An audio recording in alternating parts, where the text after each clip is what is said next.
Hello friends, আমি আজকে করে দেখাচ্ছি পটলের দোরমা। তার জন্য পটলগুলোকে এই যে এরকমভাবে ছুলে নিয়েছি, আর এই আলু চোকার মেশিনটা দিয়ে এইভাবে ঢুকিয়ে এরকমভাবে কেচে এটাকে পটলের ভেতর থেকে এটা বার করে নিয়েছি। এই যে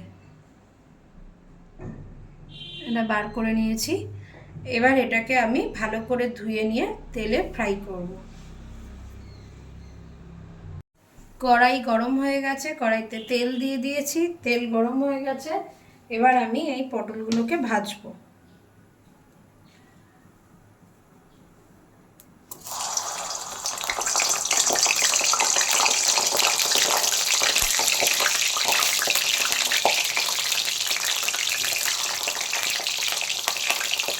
এর মধ্যে একটু লবণ ছিটিয়ে দেবো।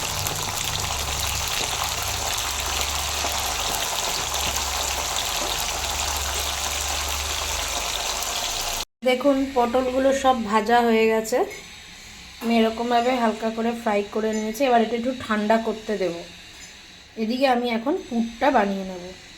দেখুন পটলগুলো ভাজাতে কড়াইটা একটু কালো হয়ে গেছে, তো আমি এই তেলেই আমি একটু আলু ভেজে নেব। এই দেখুন আলুগুলো আমি ডুমো ডুমো করে কেটে নিয়েছি, ছোট্ট ছোট্ট। এই দেখুন ছোট্ট ছোট্ট ডুমো ডুমো করে। এবার এগুলো তেলে ভেজে নেব। তেলে ভাজার পর আমি কড়াইটাকে পরিষ্কার করে নেবো, কারণ ওই তেলেই ভেজে নিচ্ছি। পটল ভাজলে তেলটা কালো হয়ে যায়।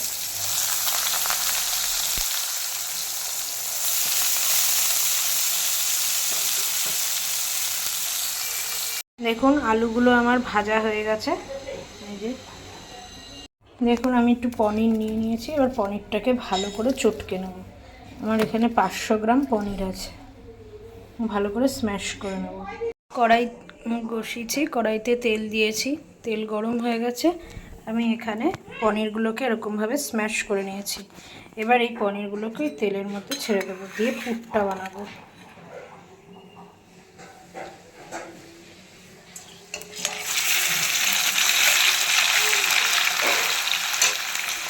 আমি এর মধ্যে আলু টুকরোগুলো দিয়ে দিয়েছি, আর এর মধ্যে যা যা দিয়েছি সেটা হচ্ছে গরম মশলার গুঁড়ো, অল্প একটু লঙ্কার গুঁড়ো, হলুদের গুঁড়ো, জিরের গুঁড়ো, চিনি আর লবণ দিয়ে এটাকে ভালো করে মিক্সড করব।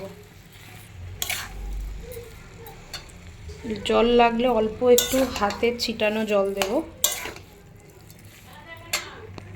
দেখুন আমার পুরটা রেডি হয়ে গেছে। আর একটা কথা, এর মধ্যে আমি অল্প একটু ঘি দিয়েছি। ঘি দিয়ে দেখুন চারপাশ দিয়ে এই যে তেল ছেড়ে গেছে। আমার পুরটা এবার কড়াই থেকে নামিয়ে ঠান্ডা করতে দেবো। ফ্রেন্ডস দেখো আমার এগুলো ঠান্ডা হয়ে গেছে। একটা প্লেটের মধ্যে এটা ছড়িয়ে দিয়েছিলাম, ঠান্ডা হয়ে গেছে।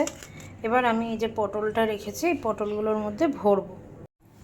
দেখুন এই যে পটল নিলাম, পটলের মুখটার মধ্যে এবার আমি এই পুরটা ভরবো।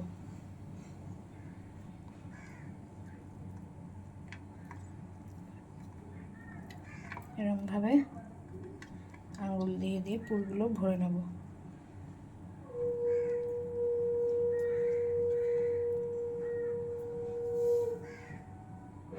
দেখো আমার পটলগুলোর মধ্যে পুর সব ভরা হয়ে গেছে।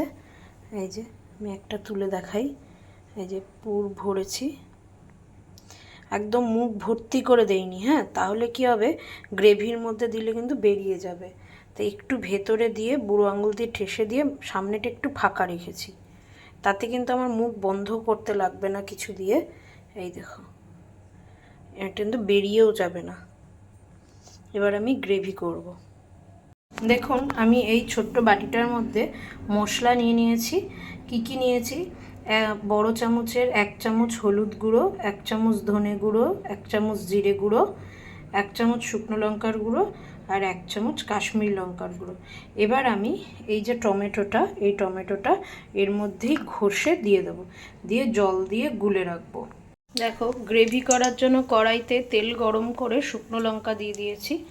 তেলটা একটু গরম হলে আমি এই যে মশলাটা গুলে রেখেছি বাটিতে, সেই মশলাটা ওর মধ্যে ঢেলে দেবো। দেখো তেলের মধ্যে মশলাটা দিয়ে দিয়েছি। এবার মশলাটা ভালো করে একটু তেল ছাড়বে। এর মধ্যে একটু লবণ আর একটু মিষ্টি দেবো। এর মধ্যে আমি 1 চামচ লবণ আর 1 চামচ চিনি দিয়েছি, তোমরা স্বাদ অনুযায়ী দেবে। আর আমি এর মধ্যে 1 চামচ গরম মশলা গুঁড়ো দিয়ে দিচ্ছি। আমি কিন্তু পটলগুলো একদম লাস্টে দেবো, গ্রেভিটা একদম তৈরি করে নেব, তৈরি করে তারপর দেব। এর মধ্যে এখন একটু জল দেব, যে যতটা আমি পটল অনুযায়ী যতটা গ্রেভি রাখার ততটা রাখবো। এখন আমি এবার পটলগুলো কিন্তু গ্রেভির মধ্যে ছেড়ে দিয়েছি। হ্যাঁ, গ্রেভিটা একটু ফুটবে, তারপর এর মধ্যে একটু ঘি দেব।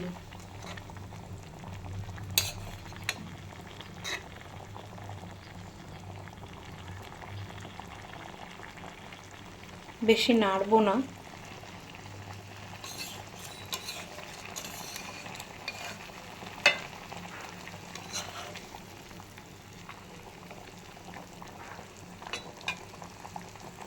এখন আমি একটু ঘি দিয়ে দিয়েছি, এবার আমি নামিয়ে ফেলবো। তেল ছেড়ে গেছে, এবার নামিয়ে দেবো।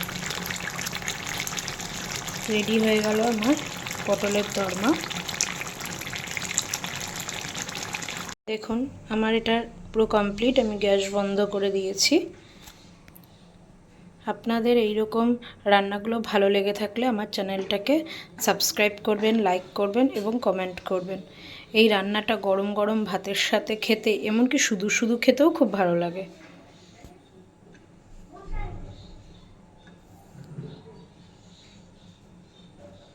টাটা।